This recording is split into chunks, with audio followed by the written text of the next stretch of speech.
Sir हैं, इन्होंने जो जातकों से जो चीजें निकालकर उसको बयां किया है वो जज्बीरिया है। फिर एक है ISMS2 सम्यकिज्म कि किस तरह से जो है वो मैनेजमेंट में वो कर रहे हैं, और दूसरा है कुछ जन की कुछ अपनी। तो ये संवाद सर पुस्तकों के माध्यम से कर रहे हैं, ये आप लोगों को जरूर पढ़ने को मिलेंगी। मैं सर आपका और विभाग की तरफ से सर बहुत आभारी हूँ, बहुत स्वागत करती हूँ, आपके इस जज्बे को सलाम भी करती हूँ कि आप हर परिस्थितियों में जातकों से संबंधित चीज़ों को हर व्यक्ति विशेष तक जब आपको मौका मिलता है पहुँचाने की पूरी कोशिश करते हैं, बिना कुछ ये जाने कि इसमें जो है समय लगता है, एनर्जी लगती है। सर की पूरी एनर्जी जो है वो जातकों को व्यक्ति विशेष तक पहुँचाने में सर लगे रहते हैं। तो सर मैं बहुत समझती हूँ, मैं सर को आमंत्रित करती हूँ कि सर आप आए और हमारे विद्यार्थियों के साथ अपना संवाद करें। धन्यवाद धन्यवाद।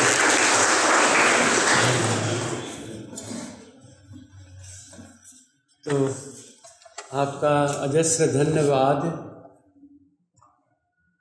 अतीव सुंदर, ये सर्व विद्या की राजधानी है ना। और मुझे यहाँ तक कौन लेके आए?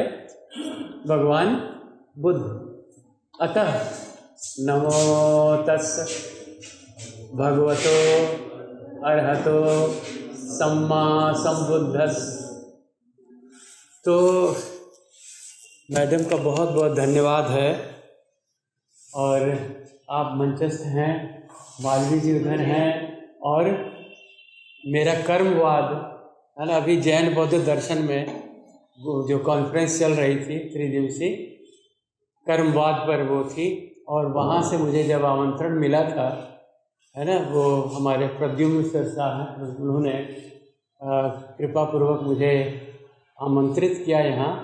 तो मेरे मन में भावना जगी, स्वाभाविक थी, भाई आप सर्व विद्या राजधानी से आए हैं, आपने मेटलर्जी से यहाँ इंजीनियरिंग डिग्री ली है, और इंडोलॉजी आपके लिए, पहले ये कॉलेज ऑफ इंडोलॉजी हुआ करता था, हम लोग बगल में ही तो थे मेटलर्जी में, और यहाँ कई बार घर से निकलते थे।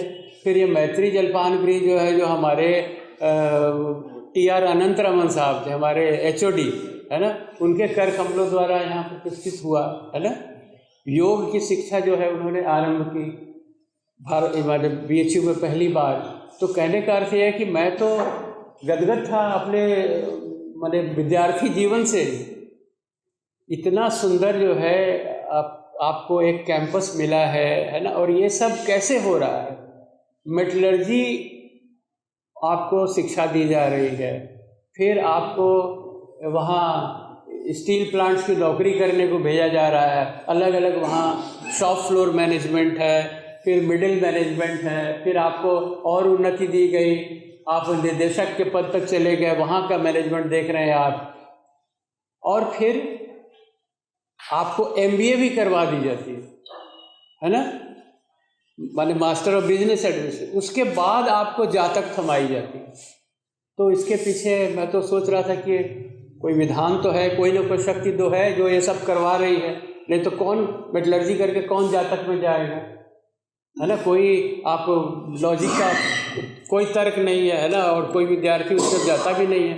लेकिन ऐसा क्यों हो रहा था?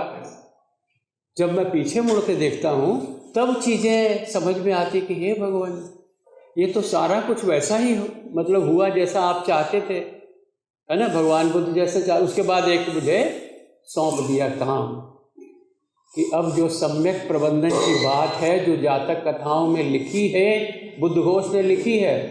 कब लिखी है? 4वीं शताब्दी में। और जातक जो वचन हैं वो भगवान बुद्ध द्वारा उच्चरित हैं, उनके गेय पद हैं। उसका वॉल्यूम आप देखेंगे, सिंघल में श्रीलंका जब जाने का मुझे मौका मिला तो वो जातक ग्रंथ मैंने देखा। ये जातक ग्रंथ जो है कुछ कथाओं के साथ वहाँ सिंघल पहुँच गया हुआ था। इधर हमारे यहाँ भारतवर्ष में जो उथल पुथल हुई है ना, सम्राट अशोक के बाद आप देखिए, सम्राट अशोक पुत्र और पुत्री को भेजते हैं कहाँ? श्रीलंका में। आपको तो मालूम है, इंडोलॉजी के आप विद्यार्थी हैं, है ना, उसमें ये हिस्ट्री जुड़ी हुई है। संघमित्रा और महिंद्र जाते हैं श्रीलंका, और वहाँ पर ये ज्ञान जाता है। हमारे यहाँ इधर जो है थोड़ा सा आक्रमणकारी पहुँच रहे हैं, है ना, और अस्त व्यस्तता हो रही है, नालंदा जलाया जा रहा है, और अब तो पता चला एक और तिलोधरा, ये तिलोहरा एक और पास में यूनिवर्सिटी थी, उसका भी सत्यानाश किया गया। तो कहने का मतलब कि हमारे यहाँ से इस तरह से ये जो बौद्ध विद्या की परंपरा है ये नष्ट हो रही है। बुद्ध घोष गए हैं वहाँ से, जब सिंघली सीख करके जब जातक कथाओं को दोबारा यहाँ पर पाली में लिखा उन्होंने, तब हमें ये प्राप्त हो रहा है ज्ञान। उस बीच तो कितना कुछ बदल चुका है। उसके बाद तो मुगल आए, मुगलों ने अपनी परिपाटी लागू की, ब्रिटिशर्स आए, उन्होंने अपनी किताबें पढ़ानी शुरू कर दी, हमारा सिस्टम ऑफ एजुकेशन पूरी तरह से पूरा चेंज हो गया। और जब भदंत आनंद कौशल्यायन जी ने उस बुद्ध घोष के ग्रंथों का जब अनुवाद किया है ना, भदंत आनंद कौशल्यायन ने कब किया जानते हैं? 1926 में, यानी अंग्रेज, अभी हम परतंत्र थे उस समय। हिंदी साहित्य सम्मेलन प्रयाग है ना, प्रयाग से वो किताब छपी हुई जब मुझे वहाँ मिलती है पंजाब विश्वविद्यालय की लाइब्रेरी में, तब मैं अपने आप को धन्य महसूस कर रहा हूँ कि हे भगवान, देखिए ये 1926 के बाद अब ये मुझे प्राप्त हुई है ना, तो इसमें मेरा जो योगदान है वो मेरा नहीं है, भगवान बुद्ध का है, क्योंकि उन्होंने वो सब ट्रेनिंग मुझे दे दी, मैनेजमेंट की ट्रेनिंग दे दी, मैनेजमेंट की डिग्री दे दी। उसके बाद में ये किताब पकड़ाई जाती है कि अब इसको तुम जन जन तक पहुंचाओ, ये दायित्व तो मुझे मिला है, तो मैं क्यों न भाग भाग के जाऊं लोगों के पास, है ना। मैडम ने कहा कि मैं भागता हूं क्योंकि मुझे, मैं इमोशनल हो रहा हूं इसलिए उस घटना को याद करके। भगवान बुद्ध मरण शैया पर हैं और आनंद जो है उनका उपास में खड़ा है, और एक व्यक्ति आता है, वो कहता है कि मुझे उपदेश लेना है भगवान से। आनंद उसको रोकते हैं, तो भगवान क्या कहते हैं? आनंद आने दो। आप समझ रहे हैं? उस वक्त भी वो उसे वो उपदेश देते हैं कि भाई जो आचरण है, जो 4 आर्य सत्य हैं, जो अष्टांगिक मार्ग हैं, वो सब तक जाना जरूरी है। और जब ये सम्यक का प्रबंधन जो है जब मुझे मिला इस चीज़ में, तो मुझे लगा कि मेरी ये ड्यूटी है। मुझे ये लेथार्जिक होने से या सुस्त हो जाने से कि ठीक है बाद में बता देंगे, वैसा नहीं है। मुझे तो जहाँ व्यक्ति कोई मिलता है मैं उसे बताता हूँ कि भाई ये है सम्यक प्रबंधन, अपने जीवन को ठीक कीजिए। कोई धर्म की बात मैं नहीं बता रहा हूँ। मेरी पगड़ी और ये सब देख करके कहते हैं कि भाई आप बुद्धिस्ट हो गए क्या? मैंने कहा भाई साहब, आपको चीवरधारी होने के लिए नहीं कह रहा हूँ, ना आपको अपना धर्म छोड़ने के लिए कह रहा हूँ, लेकिन सम्यक प्रबंधन है, आज का यही धर्म है। सम्यक प्रबंधन नहीं हो रहा है, इसलिए हमारे यहाँ इतनी विसंगतियाँ हो रही हैं। पूरे भारतवर्ष में नहीं, विश्व की अवस्था आज देखिए, पूरे विश्व में ये समस्याएं हो रही हैं, है ना। आज एक व्यक्ति जो है वो खड़ा होकर कह रहा है कि हम एक मुल्क को ही पूरा बर्बाद कर देंगे, है ना। तो मानव सभ्यता पर जो इस तरह के बादल मंडरा रहे हैं पूरे, है ना, विश्व युद्ध के, उसका कारण क्या है? ये हमारी मैनेजमेंट फेलियर्स हैं। मैं तो कहता हूँ कि ये हमारी त्रुटियां हैं, हम मैनेजमेंट ठीक से नहीं कर पा रहे हैं। मॉडर्न मैनेजमेंट आपको क्या सिखा रही है? जो हम लोग अपनी, मैं भी तो पढ़ के आया MBA, क्या सिखाया गया था हम लोगों को और क्या सिखा रहे हैं हम लोग IAMs वगैरह में? Profit maximization. मेरी आवाज़ पहुँच रही है ना? उसका मतलब ये है कि येन केन प्रकारेण आप दौलत इकट्ठी कीजिए, ऐश्वर्य इकट्ठा कीजिए, है ना। ये भूल जाइए कि आपके पड़ोसी के साथ क्या हो रहा है, आपके बगल में क्या हो रहा है, आपका दूसरा मुल्क किस तरह से प्रताड़ित हो रहा है, किस तरह विस्थापित हो रहा है, किस तरह से प्रकृति का दोहन हो रहा है। अरे ऑक्सीजन फ्री है, इसका मतलब क्या ऑक्सीजन खत्म कर दोगे? सोचने वाली बात है ना कि भाई आप उसी पर कैपिटलाइज करोगे, पूरा ऑक्सीजन सोख लोगे, दूसरे जो है खरीदेंगे आपसे एक एक सिलेंडर लेकर के हज़ारों रुपए में, ताकि वो जिंदा रह सकें। क्या यही मैनेजमेंट है ना? हम लोग पानी से देख ही रहे हैं, कभी हम एक सुराही लेकर के चढ़ते थे मैडम, जब यूनिवर्सिटी आते थे ट्रेन में एक सुराही होती थी, पूरा डब्बा पीता था। अब हम 20-20 रुपए की बोतल हर आदमी लेकर के 20-22 रुपए की बोतल। पानी का ये इस तरह से संरक्षण के नाम पर देखिए हम लोगों ने कैसे अरबों रुपए का उसको बिजनेस बना डालना। खाई तो पैसा हमको चाहिए, पैसा चाहिए, है ना। और यहाँ तक मैंने देखा कि यहाँ मुंबई से मैं आ रहा था तो भाई साहब से मैंने कहा कि भाई प्लेटफॉर्म पर पानी नहीं है क्या, नल तो सारे खराब पड़े हैं। तो कहा सर ये नल चलता रहेगा तो हमारी बोतल कौन खरीदेगा। यानी हम अनैतिक करने से भी डर नहीं रहे, है ना। और यही हो रहा है, आप युद्ध करवा दे रहे हैं, पड़ोसी में युद्ध करो ताकि हमारा अस्त्र शस्त्र बिक जाए, है ना। तो मैं इतनी सी भूमिका बता करके सिर्फ आपको ले आता हूँ जातक कथाओं पर, जो मेरा मूल विषय है कि जातक कथाओं में सम्यक प्रबंधन की शिक्षा किस तरह दी गई है। अब आप कहेंगे सम्यक प्रबंधन है क्या, क्या बीमारी है ना। तो मैं इसको कहता हूँ कि 547 कथाएं हैं ग्रंथों में, 6 वॉल्यूम्स हैं। 547 कथाओं में सब कथाओं में एक बात निकल के आती है कि भाई प्रबंधन किस तरह का होना चाहिए। मॉडर्न मैनेजमेंट कह रहा है कि आप किसी तरह से प्रॉफिट बनाइए मैक्सिमम।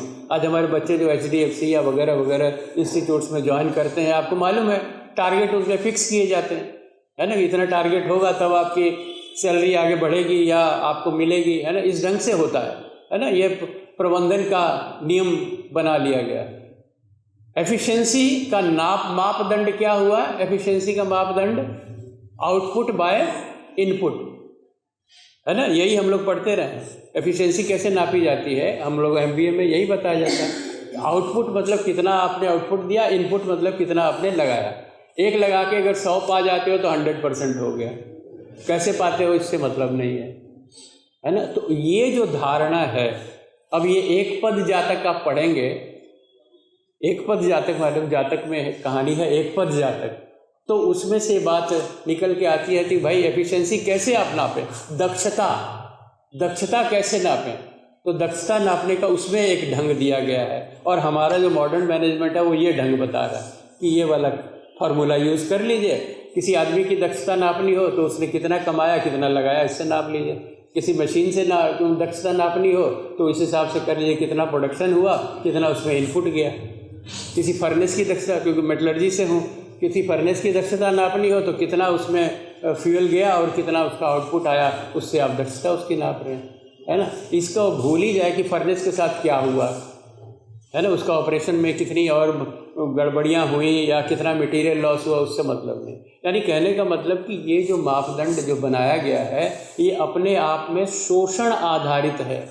चाहे वो मानव का शोषण हो, मशीन का शोषण हो, प्राकृतिक संसाधनों का शोषण हो, सब में वो शोषण की भावना छिपी हुई है। सम्यक प्रबंधन में ये नहीं है।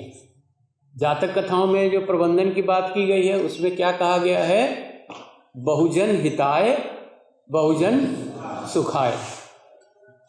यानी अधिक से अधिक लोग, यानी बहुजन मतलब अधिकांश लोग, है ना, बहुजन।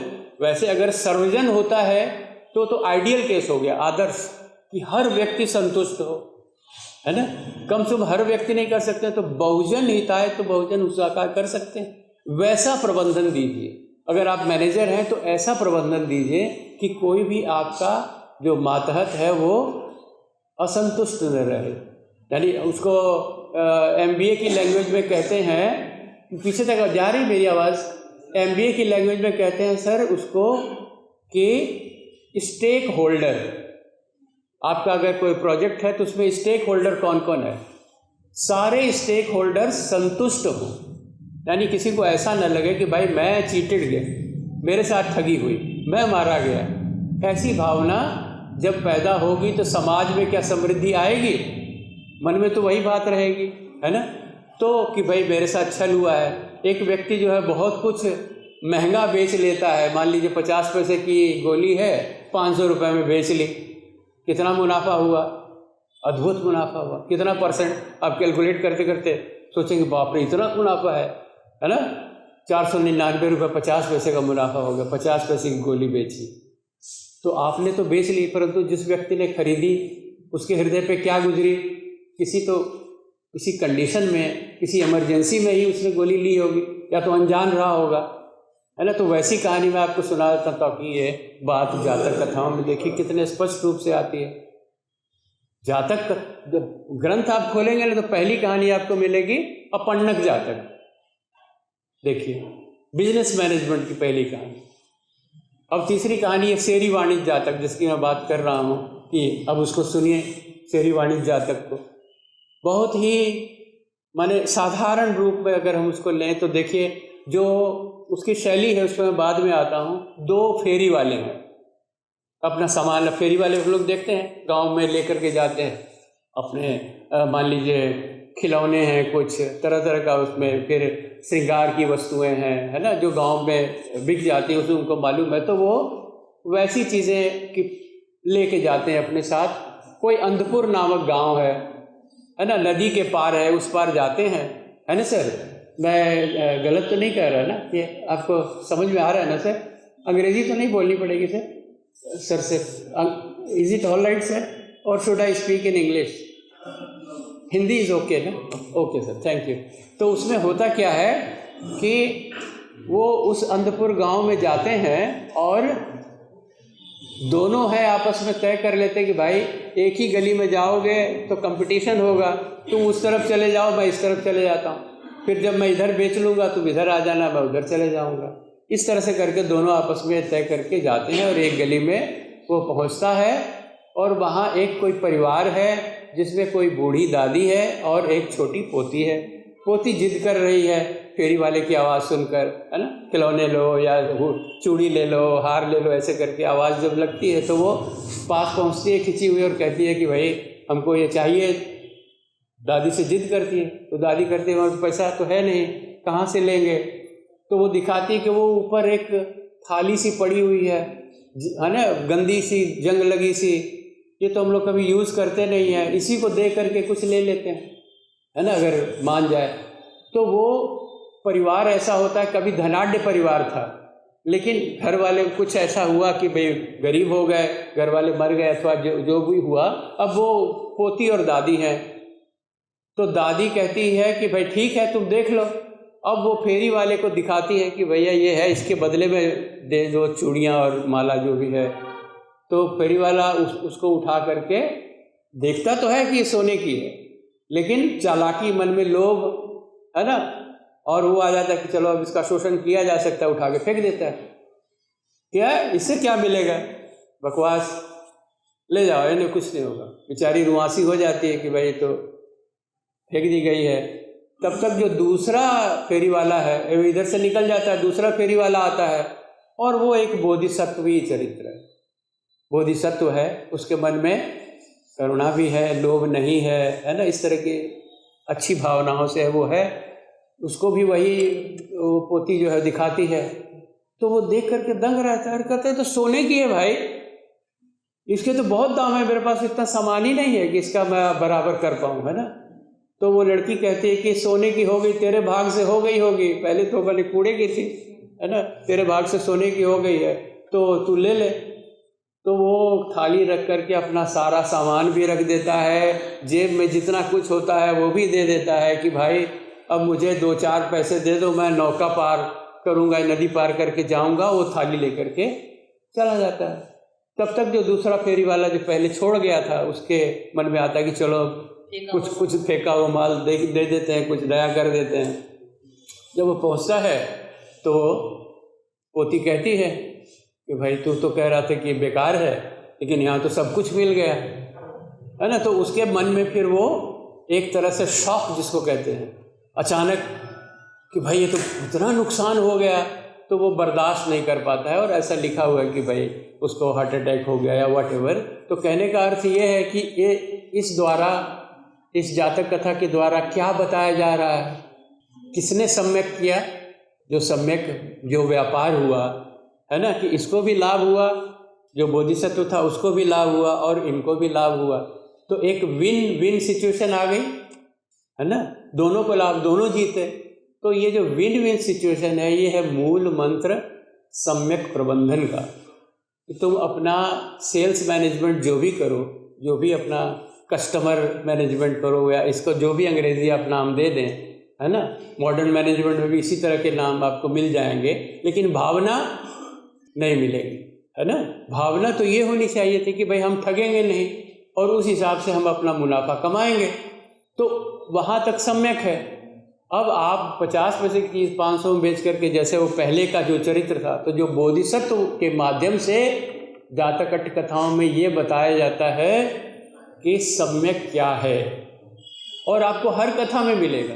बोधिसत्व का जो चरित्र है वो हर कथा में आएगा, और बोधिसत्व जो कर रहा है अथवा कह रहा है वही उस समस्या का, किस समस्या का, जो आपके वर्तमान कथा में दी गई है। अब मैं आपके जातक कथाओं की बनावट पर आ रहा हूँ। तो जातक कथा में जब आप पढ़ेंगे तो आपको उसके 2 हिस्से मिलेंगे मुख्यतः। पहला वर्तमान कथा, अब थोड़ा सा गहराई में जा रहा हूँ सब्जेक्ट के, इसलिए ध्यान चाहूँगा कि जो कथा मार्केट में अब आप जातक कथा लेने जाएंगे ना, तो किताबें मिल जाएंगी जातक की, उनमें क्या है कि काट दिया गया है। वो बीच वाली कहानी जो अतीत वस्तु वो दे दी गई है, पिक्चर बना करके, पशु पक्षी बना करके, इस तरह से। लेकिन जो मूल कथा है, यानी पहला वाला जो भाग है वर्तमान कथा का, वो नहीं मिलता है। तो जब हम आप जब हमारी लाइब्रेरी में जाएंगे, हमारे सायाजी गायकवाड़ लाइब्रेरी में, तो वहाँ जातक कथा का पूरे 6 ग्रंथ रखे हुए हैं, है ना। आप देखिएगा भदंत आनंद कौशल्यायन जी ने उनका अनुवाद किया हुआ है सरल हिंदी में, है ना। सिर्फ शैली अलग है। शैली का मतलब ये होता है कि जो स्टाइल ऑफ राइटिंग है, स्टाइल ऑफ राइटिंग क्या होता है, जब हम कहानी कोई कहते हैं तो जिस सरल ढंग से मैंने आपको समझा दिया, पुराने ज़माने में जो कहानियाँ कही जाती थी उसमें क्या होता था, एक राजा होता था, एक रानी होती थी, है ना, एक राज्य होता था। तो इस ढंग की जो शैली है ये आपको हर जातक कथा में मिलेगी, है ना। आप सब विद्यार्थी हैं और आपने चंदा मामा की कहानियाँ बचपन में पढ़ी होंगी। चंदा मामा, है ना, एक मैगजीन आती थी, याद है आप लोगों को। हम अपने ज़माने में जब बच्चे थे तो चंदा मामा की कहानियाँ पढ़ा करते थे। उसमें एक बेताल कथा आती थी। बेताल कथा में जानते क्या होता था कि राजा विक्रमादित्य ने पेड़ से सब उठा लिया, कंधे पर रखा और चल पड़ा, और बेताल बोला, हे राजन, तुमको यात्रा में थकान महसूस ना हो इसलिए मैं एक कहानी सुनाता हूँ, और उस कहानी के बाद तुमसे 3 प्रश्न पूछूंगा। अगर तुमसे प्रश्नों का ठीक ठीक उत्तर न दिया तो तुम्हारे सिर के टुकड़े टुकड़े हो जाए। तो ये एक शैली है, समझे। ये हर चंदा मामा की कथा में आपको शुरू की लाइनें मिल जाती थी। तो उस तरह जब आप जातक कट्ट कथाओं को पढ़ेंगे तो आपको शुरू में मिलेगा कि एक राजा वाराणसी राज्य का राजा है, उसका नाम ब्रह्मदत्त है। तो ये आपको हर कथा में मिल जाएगा, है ना। इसलिए आप भ्रमित मत होइएगा कि ब्रह्मदत्त जो है, वाराणसी में तो हम लोग रहते ही हैं, कभी तो नाम नहीं सुना ब्रह्मदत्त का, है ना। हो सकता है आप में प्रश्न आए कि भगवान शिव का तो नाम सुना है, ब्रह्मदत्त कब हुआ था? क्या शिव जी से भी पहले हुआ था, इस नगर को बसाया था, या क्या हुआ था? तो मेरा विनम्र निवेदन है कि भाई ये तो एक शैली है, ये तो कथा कहने की एक शैली है, इसमें ऐतिहासिकता नहीं है, ठीक है। इसमें सचमुच में बेताल नहीं है, जैसे उस चंदा मामा में सचमुच बेताल नहीं है। बेताल को ढूंढने मत लग जाए कि बेताल कैसा होता है, क्या करता है, कहाँ रहता है, वो सब नहीं है, वो खाली शैली मात्र है, ठीक है। समझ में आ रही बात। तो जातक कथा को पढ़ने का एक जो सऊर है कहते हैं, है ना, सऊर समझ रहे हैं ना, आपकी भोजपुरी भाषा का शब्द है, उसका सऊर यही है कि भाई शुरू वाली जो पंक्तियां हैं उनको आप ये समझिए कि भूमिका एक शैली है, उसके बाद की जो घटनाएं हैं उनमें सम्यक प्रबंधन की बात करेंगे। कौन करेंगे? बोधिसत्व। अब आप कहेंगे बोधिसत्व कहाँ से आ गया? नहीं, प्रश्न आएगा ना कि बोधिसत्व कौन है, कहाँ से आ गया?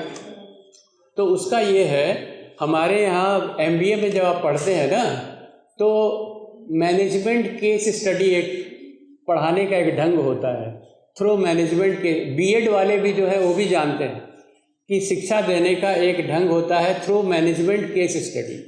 एक कहानी बता करके उसमें से तथ्य निकाल करके वो बताया जाता है कि देखिए ऐसा करेंगे तो ऐसा होता। और ऐसी केस स्टडीज़ हम लोग भी खूब बनाते हैं, आप अपने जीवन में भी खूब बनाते हैं। कोई सहेली आई है ना, उसने कहा देखो ना हम वहाँ लंका में गए थे ये खरीदने के लिए, और उसने जो है ये तो 5 रुपए की चीज़ थी, ये 15 रुपये में दे दी, है ना। तो देखिए तब वहाँ पर जो है एक आप उसको कहेंगे नहीं हम तो गए थे तो उस दुकान से नहीं, उस दुकान में वो पता किए थे, पता करके बोला कि नहीं यहाँ तो महंगी है, उस दुकान में हमने कंपैरिजन किया, कंपैरिजन करके हमको इतने में मिल गई, 5 रुपये में मिल गई। तो क्या हुआ, हमने उसको एक उदाहरण कथा बताई। देखिए ढंग वही है, उदाहरण कथा बताई। समझ में मेरी बात आ रही है ना सर सबके? एक उदाहरण कथा के द्वारा हमने प्रबंधन की उसको तकनीक बता दी। क्या कि भैया 3-4 दुकान से पूछ लेते। और ये मैडम अभी की घटना है, जब ये जैन बौद्ध दर्शन में मेरी किताब को रिलीज़ करना था तो मैं एक दुकान में गया, दुकान का नाम नहीं लूँगा। वो उन्होंने क्या कहा, जब मैंने कहा कि रैपिंग पेपर चाहिए तो रैपिंग पेपर के लिए उन्होंने एक शीट का मांगा मुझसे 10 रुपये। अब उसके बाद फीता बांधने वाला उनके पास था नहीं, तो मैं और एक दुकान में गया। वहाँ एक लड़की थी, आप लोगों में से बहुत वैसी मतलब शालीन शीलवान लड़कियां हैं, वो भी शीलवान लड़की थी। उसने कहा कि कितने का आपने लिया? तो मैंने कहा कि 10 रुपये का लिया। तो कहा अरे ये तो हमारे यहाँ 2-2 रुपये में मिल रहा है, आपने 10 रुपये का क्यों लिया? तो कहे हमको तो पता नहीं था। तो कहे कि जाइए वापस करके आइए, आपको पूछना ना चाहिए था, 2-4 दुकान से पूछ लेते। तो देखिए उसने एक केस स्टडी बता दी, एक तरीका बता दिया प्रबंधन का कि आपको ये करना चाहिए था, तो उससे आपको ये बचत होती। तो ये बात ये टेक्निक जो है यही बुद्ध घोष अपना रहे हैं। एक कहानी आपको बता रहे हैं कि इस तरह से आप करेंगे तो आपको सही उसका हल मिलेगा, सम्यक प्रबंधन मिलेगा। ठीक है, अब उसमें एक कहानी देखिए जो सम्यक प्रबंधन वाली बात है वो बताता हूँ। उसमें मेटलर्जी की बात भी छुपी हुई है, मैं इसलिए वो कहानी खोल देता हूँ। उसका नाम है असिलक्षण जातक। असिलक्षण जातक क्या होता है कि एक कौशल नरेश का दरबार है। कौशल नरेश का आप लोग इतिहास पढ़े हैं तो कौशल नरेश का राजा कौन था बता सकते हैं? प्रसेनजीत। गुड, प्रसेनजीत के दरबार की घटना है। प्रसेनजीत के दरबार में क्या होता है कि एक ब्राह्मण होता है अमात्य, है ना, और एक जो उसके शस्त्रागार की जो तलवारें हैं वो तलवार कारीगर बना के लाते थे। तो कारीगर को जो तलवार बना के लाया उसमें वो ब्राह्मण जो है वो तलवार सूंघता था। सूंघ करके रखना है या रिजेक्ट करना है वो तय करता था। राजा बैठे हुए, वो अमात्य जो अपना काम कर रहा है, किसी का सेलेक्ट कर रहा है, किसी का रिजेक्ट कर रहा है। तो आज की भाषा में हम लोग उसको जानते हैं क्या कहते हैं? कारखानों में क्वालिटी कंट्रोलर की जो क्वालिटी चेक करता है ना, तो क्वालिटी कंट्रोलर के रूप में अमात्य काम कर रहा है। अब उसमें जो है एक कारीगर है लोहार जो बना के लाता है तलवारें, और उसकी तलवार वो हर बार फेल कर देता है, हर बार फेल कर देता है। कारण कि वो चढ़ावा नहीं चढ़ाता है, थोड़ा जो घूस होता है उसकी मुट्ठी गर्म नहीं करता है, इसलिए अमात्य जो है उससे रुष्ट है और उसकी तलवार फेल कर देता है हर बार। तो जो कारीगर है उस क्या करता है, अगली बार जब तलवार बना के लाता है तो एक म्यान में डाल देता है, और उस म्यान में जो लाल मिर्ची होती है ना, लाल मिर्च का पाउडर डाल देता है, और वो तलवार रख करके भेंट करता है। अब वो ब्राह्मण जो है वो तलवार निकालता है तो कुछ दाने लाल मिर्च के उस पर रह जाते हैं, और जैसे ही वो सूंघता है तो उसको छींक आएगी, स्वाभाविक है। अब वो छींक आती है और उसका नाक जो है वो तलवार से टकराता है और नाक कट के नीचे गिर जाता है और खून के झरने बहने शुरू हो जाते हैं। तो राजा प्रसेनजीत जो है वो बहुत गुस्से में आ जाता है। इसके लिए गुस्सा करता है उस कारीगर के लिए कि तुमने ये क्या मतलब हमारे ब्राह्मण का नाक काट दिया करके। तो वो हाथ जोड़ के खड़ा हो जाता है, कहता है राजन इससे कहिए कि ये तलवार फेल कर दे, है ना, मैंने पास मत करे। बोला क्यों? तो सर मैं कितनी बार तो ले करके आया, लेकिन इसने एक बार भी पास नहीं की। अब क्या वो कह सकता है कि तलवार में धार नहीं है? कह सकता है? अब किस बूते पर फेल करे? इस बूते पर फेल करता था कि भाई धार नहीं है, इसमें ले जाइए। तो देखिए इस कहानी में मेटलर्जी छुपी हुई है। इसलिए मैं कहता हूँ कि भगवान बुद्ध ने मुझे पहले मेटलर्जी की ट्रेनिंग दी। मेटलर्जी क्या है? इसमें एक प्रोसेस होता है, आज भी लागू है वो प्रोसेस, उसको साइनेडाइजिंग कहते हैं। आज भी जिस स्टील पे धार देनी होती है, उसके धार पर कार्बन और नाइट्रोजन की मात्रा बढ़ाई जाती है। तो एक कंपाउंड होता है साइनाइड्स का, उसमें उस स्टील को डुबा के रखा जाता है और उसमें से वो गंध निकलती है। वो जो कंपाउंड होता है ना, वो गंध निकलती है उसमें से। तो वो जब तलवार सूंघता था, जिस कारीगर ने वो ट्रीटमेंट दिया है साइनेडाइजिंग वाला, उसमें से तलवार में से गंध निकलेगी, है ना? समझ में आ रही बात? तो वो पकड़ में आ जाएगा कि इसने जो है वो ट्रीटमेंट दिया हुआ है। इसलिए अमात्य उस ढंग से करता था, सूंघ के तलवार पास या फेल करता था। अब जिसको ये प्रोसेस का न पता हो, मान लीजिए उसमें तो बुद्ध घोष ने तो लिखा नहीं है कि ये वाली उसमें से गंध निकलती थी, साइनेडाइज की, तो है ना? तो ये जिसको मेटलर्जी का ज्ञान है वो जानता है कि भाई आज भी ये प्रोसेस इसका इस्तेमाल होता है, साइनेडाइजिंग की जाती है। तो उसमें से जो उसको साइनाइड्स की जो गंध है, अगर वो गंध आती थी तो वो उसको पास करता था। तो ये आधार था। अब देखिए होता क्या है कि श्रावस्ती का नाम आपने सुना है। श्रावस्ती राजधानी थी, कौशल नरेश की राजधानी श्रावस्ती थी। भाई साहब देखिए, ध्यान दीजिएगा इधर। तो श्रावस्ती की ये घटना है और श्रावस्ती में पूरा चारों तरफ तहलका मच गया इस घटना को लेकर के कि छींक जो है बहुत ही अपशकुन है।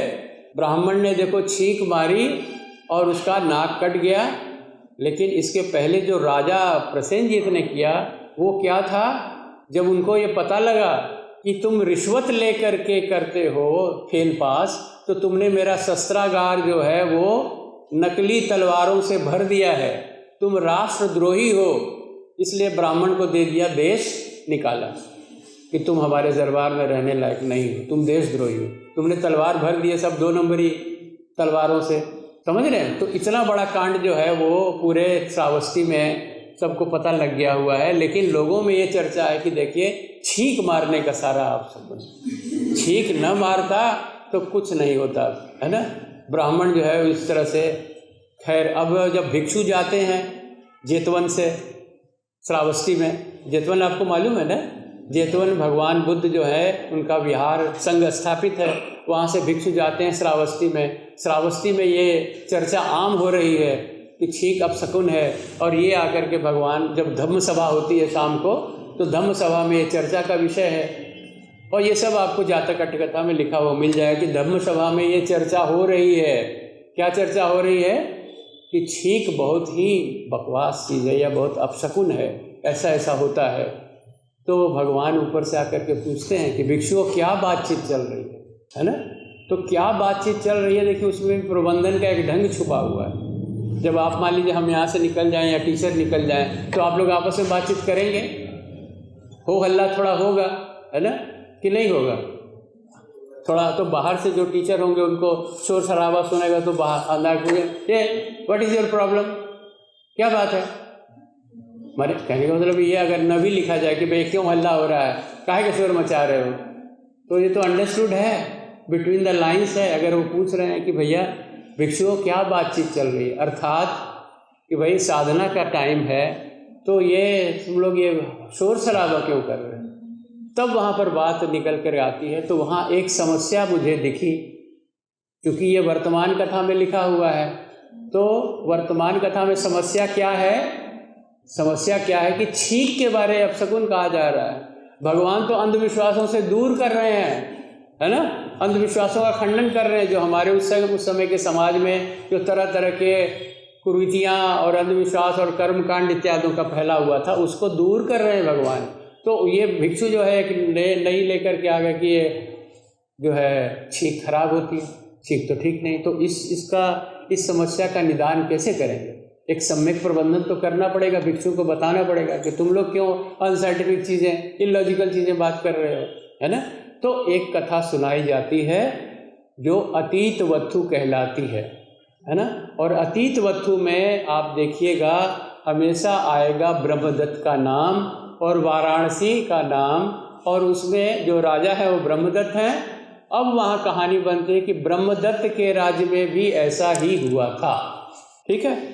उसी तरह की घटना हुई, ब्राह्मण की नाक कट गई, है ना। लेकिन ब्रह्मदत्त ने क्या किया कि उसका इलाज करवाया, उसको एक आर्टिफिशियल नोज, यानी जो लाख की नोक होती है ना, आज भी नाक जो है आप प्लास्टिक की बनाए, या जैसे 1 लाख की नाक बनवा करके ब्राह्मण को दी गई और उसकी पोस्टिंग कर दी गई दूसरे विभाग में, उसको देश निकाला नहीं दिया।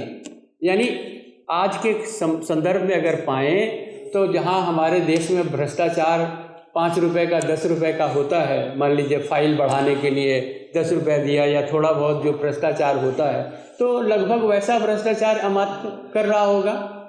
भाई उसको तलवार पास कराने के लिए वो कितना देगा, लाख रुपए तो दे नहीं देगा, कोई 2-4 कारछापण देता होगा, तो 2-4 कारछापण का दंड तो उसको मिल ही गया कि भाई उसकी नाक कट गई है।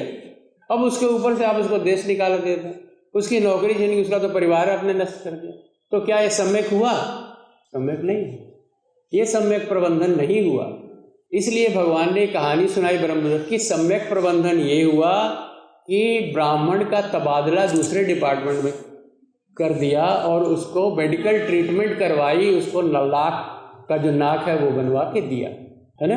अब आई छींक की बात कि पहला तो उन्होंने बता दिया कि भाई ये मैनेजीरियल किस हिसाब से राजा को करना चाहिए था, राजा प्रसेनजीत ने ठीक नहीं किया, ब्रह्मदत्त ने जो किया था वो सम्यक था। अब छींक की बात के लिए दूसरी कहानी, भाइयों जो आप लोग रिसर्च करेंगे ना, तो इस जातक कथा में देखिए रिसर्च का आइटम मौजूद है। कहीं भी जातक कथा में आपके एक वर्तमान कथा के लिए 2 अतीत कथाएं नहीं सुनाई गई, लेकिन यहाँ पर आपको 2 अतीत कथाएं, एक कथा खत्म हुई जो मैंने बताई, उसके बाद दूसरी अतीत कथा शुरू होती है। उसमें क्या बताया गया है कि जो छींक है ये अपशकुन ही नहीं, ये बहुत अच्छा शुभ शकुन भी हो सकती है। जो अंधविश्वास पल रहा था उसको दूर करने के लिए इन्होंने ये दूसरी कथा सुनाई। मैं सुना दूं, आप लोग बोर तो नहीं हो रहे हैं, भूख तो नहीं लगी हुई है? थोड़ा ये जो है रोमांटिक कहानी है, इसलिए मैं थोड़ा सा घबरा रहा था कि आपको पहले पूछ लूं, है ना। अब इसमें होता क्या है, सेकंड वाली कहानी में सुनिए, आपको आनंद आएगा कि एक राजा है। तो राजा कौन होगा? शैली क्या है? ब्रह्मदत्त। राज्य कौन सा होगा? वाराणसी, ठीक है। अब उसमें अगली घटना आती है कि राजा की एक सिस्टर है, उसकी बिटिया है और राजा का बेटा है, दोनों बड़े हो रहे हैं साथ साथ, और दोनों में मतलब समझिए कि प्रीति जग जाती है दोनों, है ना। तो राजा अपनी बहन से कहता है कि हम इन दोनों की शादी कर देंगे। अब देखिए कहानी होती है, अब आप उसमें ये इफ बट मत जैसा लिखा हुआ वो बता रहा हूँ कि भाई है कि भाई ऐसा है कि इन दोनों का विवाह कर देंगे, बड़े हो रहे हैं बच्चे, दोनों में प्रेम है।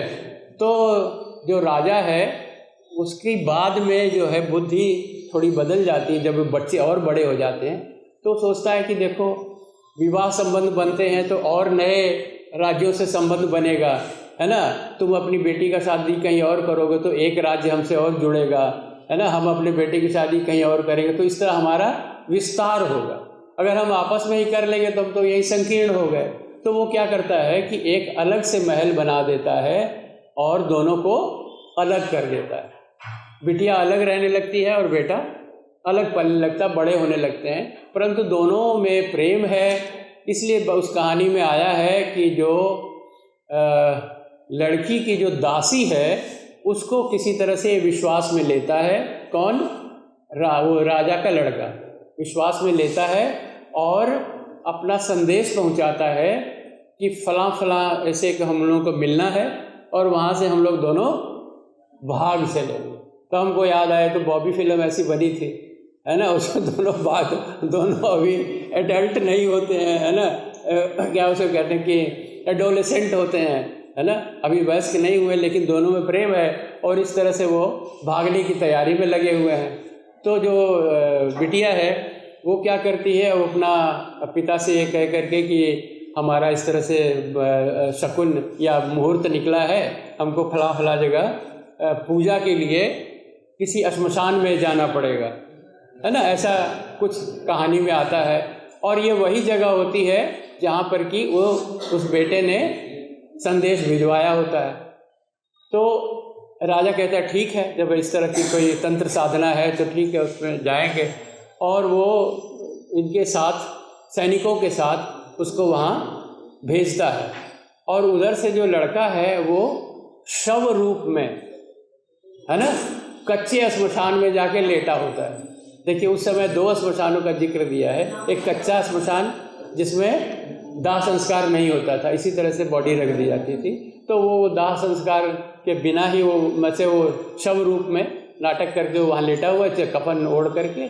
और इधर से वो जो है ये लड़के जा रहे हैं, तब वो कहती है कि भाई ऐसा है, यहाँ तो भूत प्रेत रहते हैं, है ना, और अगर भूत प्रेत यहाँ छींक मारेंगे तो समझ लेना कि मतलब यहाँ उपस्थित हैं, और इसलिए तुम लोग भाग जाना, नहीं तो क्या होगा, तुम लोगों में से कईयों की जान चली जाएगी। इस तरह से करके एक डर का माहौल बनाया जाता है।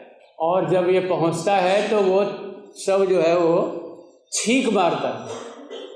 जब शव छींक मारता है तो सब घबरा जाते हैं कि सचमुच में यहाँ पे खतरा है, और उनके सैनिक सब भाग जाते हैं और इन दोनों का मिलन हो जाता है। और राजा को जब ये बात पता लगती है तो वो अपनी बहन से कहता है कि अरे भाई, हम लोग तो पहले ही कह रहे थे कि दोनों का संबंध कर दो, विवाह कर दो, है ना, और ये सब करने की जरूरत ही नहीं थी। तो खैर इस तरह से वो एक सुखद अंत उसका होता है। किसकी वजह से?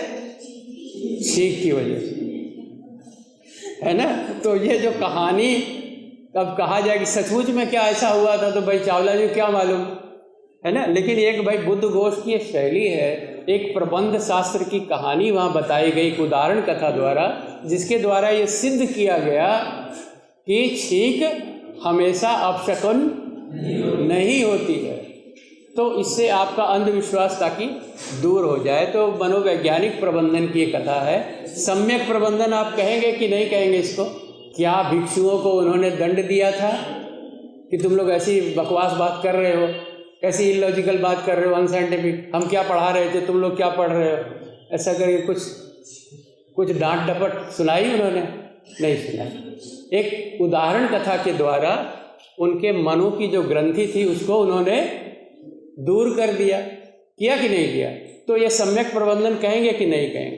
तो ये मूल भावना है। जातक कथाओं में हमें सम्यक प्रबंधन की कहानियां मिल रही हैं। तो और सम्यक प्रबंधन कौन कर रहा है? बोधिसत्व। ठीक है।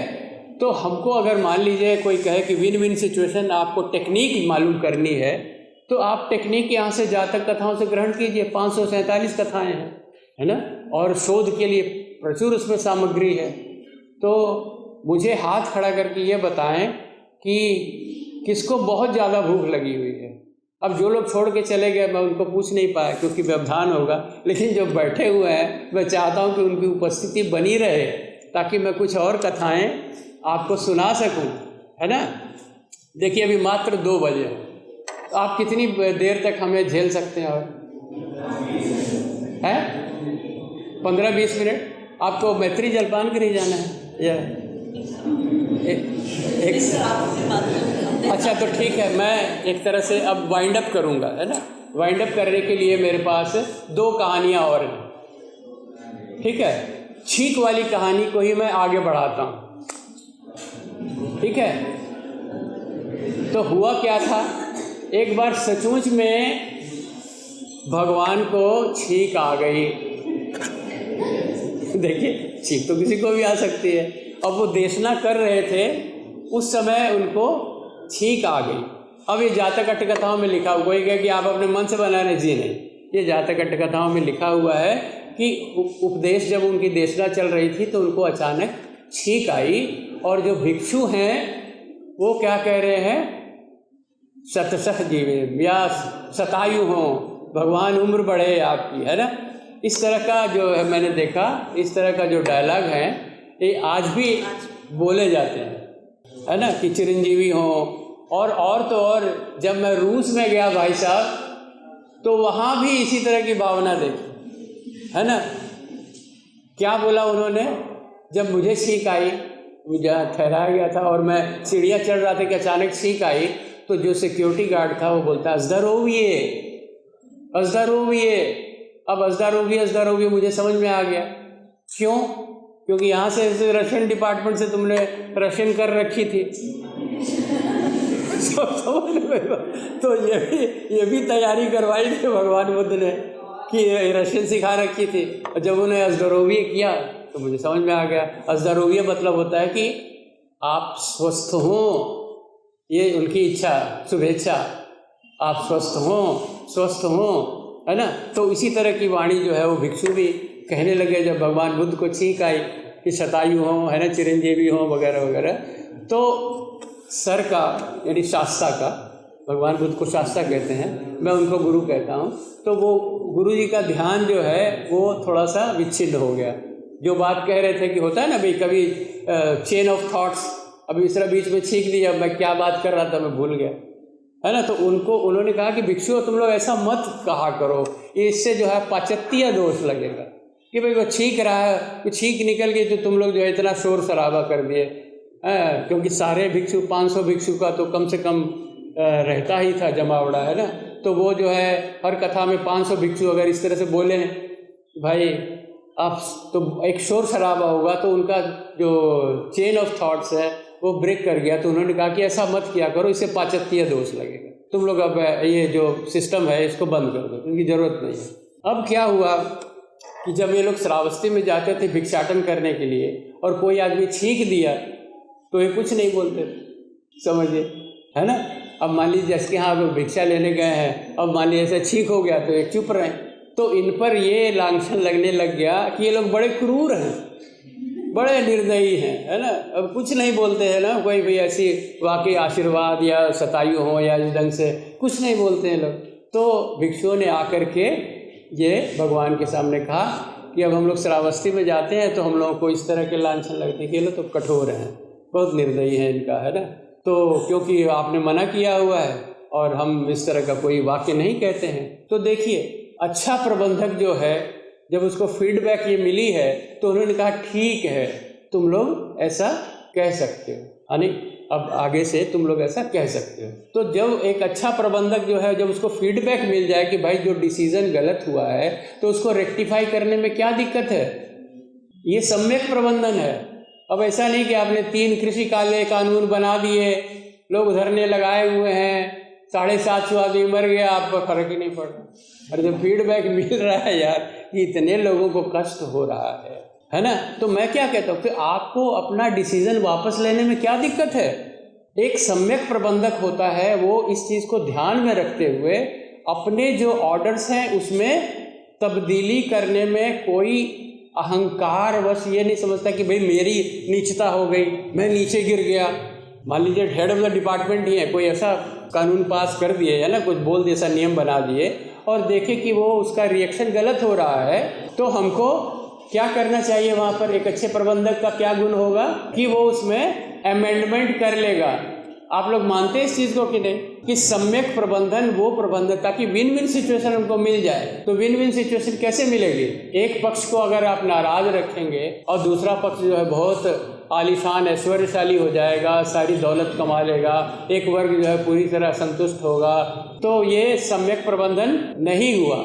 सम्यक प्रबंधन में ये आवश्यक है कि भाई सबकी समृद्धि हो, सब पक्ष संतुष्ट हो, है ना। इसलिए फीडबैक वाली जो बात है, मुझे आप सम्यक का कैसे डिसीजन करेंगे कि सम्यक है कि नहीं है मेरा निर्णय। प्रबंधक के सामने ये बहुत बड़ी चुनौती होती है कि हम कैसे पता करें कि सम्यक है कि नहीं है। मसलन छोटी सी बात है, मान लीजिए मुझे डॉक्टर ने कह दिया कि आप नमक मत खाइए, आपका ब्लड प्रेशर हाई हो जाता है, ठीक है। तो मैं कहूँ बिल्कुल नमक नहीं खाऊंगा, कि थोड़ा सा नमक ले लूँ, है ना, जहाँ तक टॉलरेबल है वहाँ तक ले लेता हूँ। कोई व्यक्ति जो है वो, एक और उदाहरण, 2 चम्मच चीनी लेता है, कोई कुछ नहीं, अच्छा, कोई 4 चम्मच चीनी ले लेता है। तो किसी का सम्यक जो है जो डायबिटिक है उसके लिए तो 0% सम्यक है। गलत कह रहा हूँ क्या? किसी के लिए चीनी जो है, जो डायबिटिक पेशेंट है उसको चीनी बिल्कुल बंद है तो उसके लिए 0% शुगर ठीक है। किसी के लिए सम्यक नहीं है, वो हार्ड वर्किंग है तो वो ज़्यादा चीनी कंज्यूम कर सकता है तो उसके लिए वो सम्यक है। अब सम्यक का कैसे प्रबंधन हो, कैसे पता लगे क्या सम्यक है? तो उसका सबसे सरल तरीका जातक कथाओं में दिया गया है कि फीडबैक लीजिए। आप अपने शरीर पर, मान लीजिए आपको बताया गया है कि भाई आप नमक मत लीजिए और आप चाहते हैं कि थोड़ा सा स्वाद के लिए मैं ले लूँ, तो आप थोड़ा सा लेके देखिए शरीर कैसा रिस्पॉन्ड करता है। अगर सही है, टॉलरेबल है तो ठीक है। और हम लोग देखिए प्लांट में या अपने जीवन में इस्तेमाल करते हैं। आप मोबाइल का यूज़ कितना करें, है ना, 24 घंटे से चिपके रहेंगे तो सम्यक नहीं है। अगर बिल्कुल 0 कर देते हैं तो भी सम्यक नहीं है। गलत कह रहा हूँ क्या भाई? जो इन्फॉर्मेशन आ रही, जहाँ तक यूज़ करना है उतना आपने यूज़ किया, लेकिन बहुत ज़्यादा यूज़ नहीं करें। तो सम्यक का एक बहुत अच्छा सिद्धांत ये है कि हमको अति पे नहीं जाना है। उसको मॉडर्न मैनेजमेंट कहता है ऑप्टिमाइज करना है। कितना नमक खाना है, कितना चीनी खानी है, कितना पढ़ना है, कितना मोबाइल यूज़ करना है, कितना खेलना है, ये सब आप अपने शरीर से जानकारी लीजिए, फीडबैक लीजिए। और फीडबैक कैसे लीजिएगा उसका सरल तरीका बताया गया है। साधना, विपස්සना करें तो आप अपने शरीर को जानने लग जाएंगे, आपको फीडबैक मिलने लग जाएगा। तो अभ्यास है। आप समझ रहे हैं मेरी बात? मैं आपको बौद्ध धर्म अपनाने के लिए नहीं कर रहा हूँ, टेक्निक बता रहा हूँ कि आपको अपने शरीर से पूछना है तो आप विपස්සना करके आसानी से जानकारी ले लेंगे। वो बहुत साइंटिफिक है। समझ रहे हैं मेरी बात? अब मान लीजिए प्रशासन है या आपका विभाग है, तो फीडबैक लेने के लिए अब जब आप मॉडर्न मैनेजमेंट में जाएंगे ना मैडम, और वहाँ आपको एक प्रोडक्ट सेल करने के लिए दिया जाएगा तो एक फॉर्म आप लेकर घूमेंगे कि सर ये प्रोडक्ट कैसा लगा, फीडबैक लेते हैं, है ना, किसका रंग ठीक है। देखिएगा इसी पर 50 तरह की रिसर्चेज आप MBA में देखेंगे हो जाता है। इसी फीडबैक को लेकर 1000 का पॉपुलेशन, उसको सैंपल सर्वे कहते हैं, इस शहर में किया, उस शहर में किया। उस तरह से मैं आपको उदाहरण कई दे सकता हूँ जिसमें आज का वो मॉडर्न मैनेजमेंट है वो भी इस फीडबैक के आधार पर ये तय करता है कि हमारा प्रोडक्ट बिकेगा कि नहीं बिकेगा, या इस प्रोडक्ट में हमको क्या संशोधन करने हैं, क्या इसमें हमको रैपिंग किस तरह की करनी है, तमाम तरह की चीज़ें। मैं फीडबैक का एक उदाहरण देकर के अपनी कहानी आपको यहाँ बंद करूँगा। एक कहानी आपको बता देता हूँ। वो कहानी जातक कथाओं में इतनी अच्छी कहानी मुझे लगी कि फीडबैक कैसे लिया जाता है, फीडबैक की पराकाष्ठा क्या है। देखिए एक राजा था, है ना, और वो ये जानना चाहता कि मेरा जो राजतंत्र है, जो मैं प्रबंधन कर रहा हूँ वो सही है कि नहीं, जनता मेरी सुखी है या नहीं, मैं सम्यक प्रबंधन कर रहा हूँ कि नहीं, ये कैसे पता लगेगा। तो अपने मंत्रियों से पूछता है, मंत्री सब वाहवाही करते, सर बहुत अच्छा है, बहुत अच्छा है। फिर वो संतुष्ट नहीं होता कि ये तो हमारी फ्लैटरिंग करेंगे, प्रशंसा करेंगे, इनको अपना मतलब है। तो वो नीचे नगर पालिका में जाता है, उनसे पूछता है तो हाँ बहुत अच्छा सर। गांव में जाता है, सब कहते हैं कि नहीं सर बहुत अच्छा है। तो कहता कि नहीं अब मैं भेष बदल के जाऊंगा। ऐसे तो लोग हमको मतलब पहचान जाते हैं, भेष बदल के पूछता है ना। तो बहुत अच्छा है, बहुत अच्छा, ऐसा आया। तो फिर वो एक वन में चला गया। वन में जाकर के एक तपस्वी है, तपस्वी को उसने प्रणाम किया और तपस्वी ने उसको फल दिया जो कि जंगली फल था। अब जंगली फल को जो उसने चखा तो इतना मीठा था, कहता अद्भुत, मैंने अपनी ज़िंदगी में इतना मीठा फल नहीं खाया, ये किस चीज़ का फल है। तो बोधिसत्व ने कहा, जो तपस्वी था, कि तो यही जंगल का ही फल है। तो इसने, राजा ने अपने मन में क्या सोचा कि देखो अच्छा बेवकूफ़ बना रहा है ना, क्यों ये कह रहा है कि यहाँ का राजा बहुत धार्मिक है इसलिए फल मीठा है। समझ रहे, ये सोच रहा है कि ये तपस्वी जो है ये मने चतुराई कर रहा है, राजा की प्रशंसा कर रहा है कि राजा बहुत धार्मिक है इसलिए फल मीठा हो गया। अब वो आता है और अपने राज्य में फिर अनैतिक कर्म करने लगता है, घूसखोरी वगैरह वगैरह, जो पंचशील का पालन नहीं करता है, सम्यक प्रबंधन नहीं करता है ना, रिश्वत लेके किसी को, ये सब लिखा हुआ है सब जो है, रिश्वत लेके किसी को ज़मीन का मालिक बना दिया, इस तरह के जो ढंग है वो करता है। और 6 महीने बाद फिर जाता है तपस्वी के पास, और तपस्वी फिर जो है उसी तरह से फल देता है, फल देता है और मुंह पे रखते ही बहुत कड़वा है ना, थू थू थू करने लगता है और कहता है कि महाराज ये तो बहुत ही कड़वा है। तो कहता है हाँ, इसका मतलब है कि राजा अधार्मिक है, इसका मतलब राजा अधार्मिक है।